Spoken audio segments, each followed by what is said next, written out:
नमस्कार बच्चों और उनके पेरेंट्स। आज की इस वीडियो में हम उस करप्ट एजुकेशन सिस्टम के बारे में बात करने वाले हैं जिसने बच्चों को केवल मेंटली प्रेशर कर रखा है। तो इस वीडियो के एंड तक बने रहिएगा और बच्चों के न्याय के लिए आवाज़ उठाते रहिएगा। सीबीएसई हर साल बोलता है कि आपके बच्चों का जो फ्यूचर है हमारे हाथों में बिल्कुल सेफ है। अगर सेफ है तो सीबीएसई हर साल कंट्रोवर्सी में क्यों आ जाता है? क्लास 12th बोर्ड ये कोई एक आम बोर्ड नहीं होता है, एक आम एग्ज़ाम नहीं है। इसमें बच्चों का फ्यूचर डिपेंड होता है, बच्चों का इस पर कॉलेज एडमिशन डिपेंड होता है, बच्चों का इसके ऊपर कॉम्पिटिटिव एग्जाम डिपेंड होता है, बच्चों का इसके ऊपर फ्यूचर की अपॉर्चुनिटी डिपेंड होती है। लेकिन जब रिजल्ट आता है तो बच्चे शॉक्ड हो जाते हैं कि एक्सपेक्टेड से मार्क्स बहुत ही कम मिलते हैं, कॉपी को गलत तरीके से स्कैन किया जाता है, रीएवैल्यूएशन के लिए जाते हैं तो पोर्टल क्रैश हो जाता है।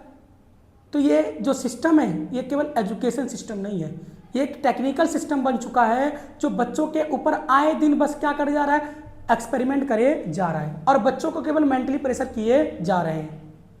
सीबीएसई क्लास 12 2026 सीबीएसई के द्वारा एक नया मार्किंग स्कीम लेकर आया गया, OSM on screen marking system, जिसके अंदर बच्चों की कॉपी को कंप्यूटर से स्कैन किया जाएगा और टीचर उसके ऊपर मार्क्स देंगे।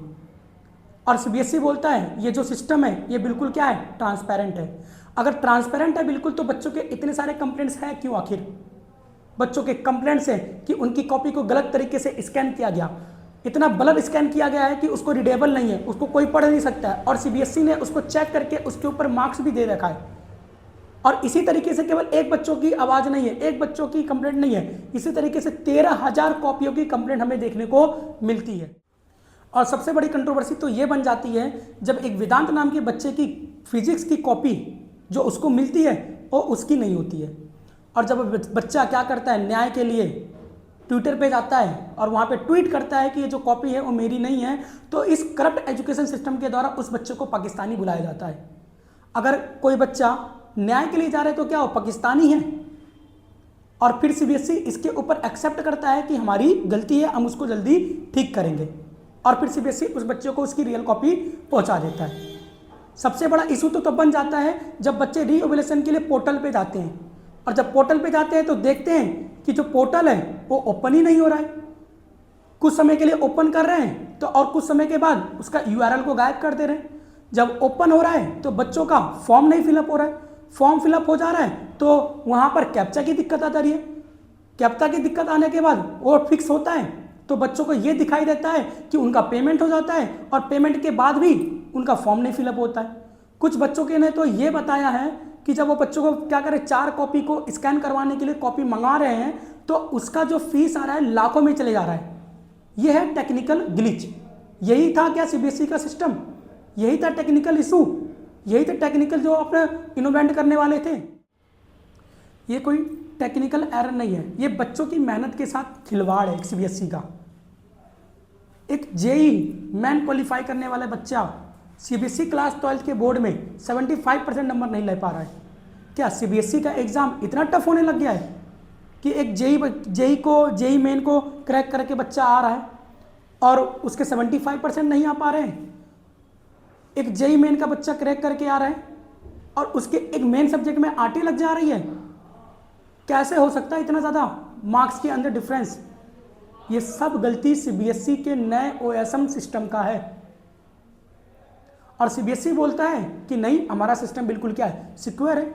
अगर सिक्योर है, ठीक है ना, अगर आपका सिस्टम बिल्कुल ट्रस्टेबल है तो आप अपनी गलतियां क्यों एक्सेप्ट कर रहे हो? अब बाद में गलतियां भी तो एक्सेप्ट कर रहे हो ना आप कि हमारी गलती है।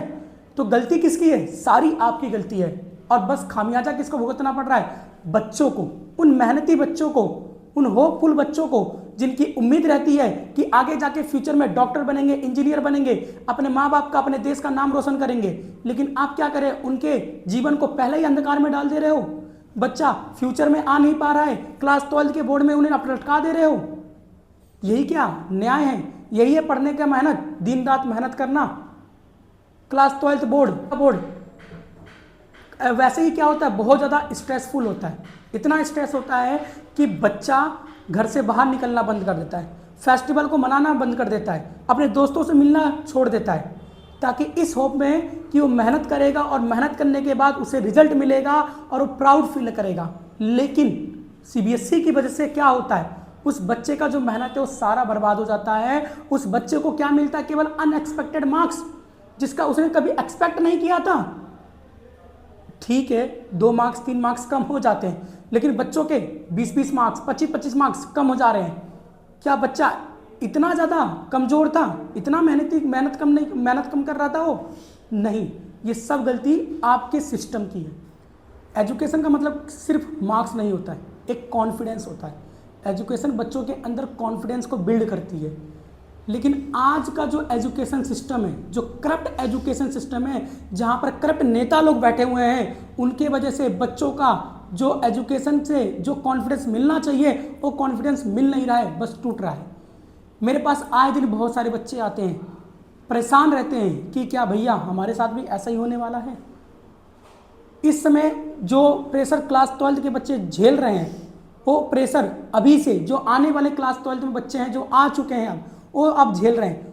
उनके अंदर डर बन चुका है ओएसएम को लेकर, आपके एजुकेशन सिस्टम को लेकर, कि भैया हमारे साथ भी क्या ऐसा ही होगा, हमारी भी कॉपी क्या ऐसे ही चेक होगी। आपने तो बच्चों को पहले ही डरा के रख दिया। कैसे बच्चा मेहनत करेगा? कैसे बच्चे अपनी पढ़ाई को आगे कंटिन्यू करेगा? कैसे बच्चा अपना फ्यूचर देखेगा? आपका एक टेक्निकल ग्लिच बच्चों के फ्यूचर को बर्बाद कर सकता है।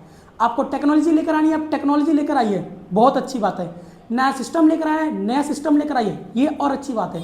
भारत को विश्व गुरु बनाइए, लेकिन पहले अपने एजुकेशन सिस्टम से बच्चों को ट्रस्ट दिलाइए कि आपका जो एजुकेशन सिस्टम है वो बच्चों के फ्यूचर के लिए बिल्कुल सेफ है।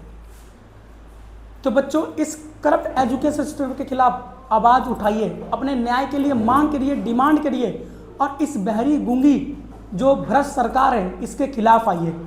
और मैं पेरेंट्स से भी निवेदन करता हूँ कि वो अपने बच्चों का सपोर्ट करें और बच्चों के साथ रहें और इस करप्ट एजुकेशन सिस्टम के खिलाफ जाएं, क्योंकि ये एजुकेशन ही क्या है, एक बच्चे का फ्यूचर डिसाइड करेगा।